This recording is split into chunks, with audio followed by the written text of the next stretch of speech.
ازاي نحافظ على وزننا في رمضان حتى لو ما خسناش نطلع من رمضان مش زايدين في الوزن؟ خطوات بسيطة لو قدرنا نواظب عليها هنقدر نعمل كده. اول حاجة اننا ما نكسرش صيامنا على عصير حتى لو كان العصير ده فريش، لان سكر العصير بعد ساعات الصيام الطويلة هتخلينا مش قادرين نسيطر على شهيتنا، وكمان عايزين سكر طول اليوم. فيفضل نكسر صيامنا على تمر ومية او تمر ولبن. ما نهملش شرب المية، نشرب مية على مدار اليوم كوباية كل ساعة، ولما نكسر صيامنا نشرب كوبايتين مية، وقبل السحور نشرب كوبايتين مية.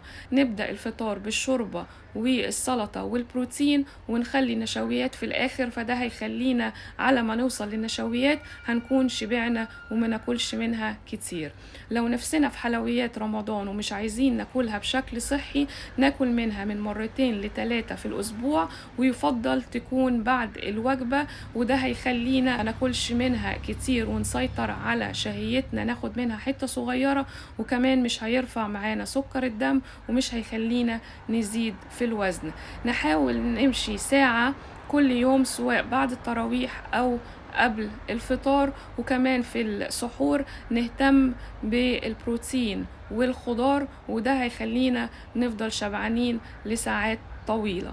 لو قدرنا نعمل الحاجات دي هنقدر نطلع من رمضان مش زايدين في الوزن. عشان ما تنسوش ان لسه العيد والكحك والبيتي فور، وكل سنة وانتم طيبين.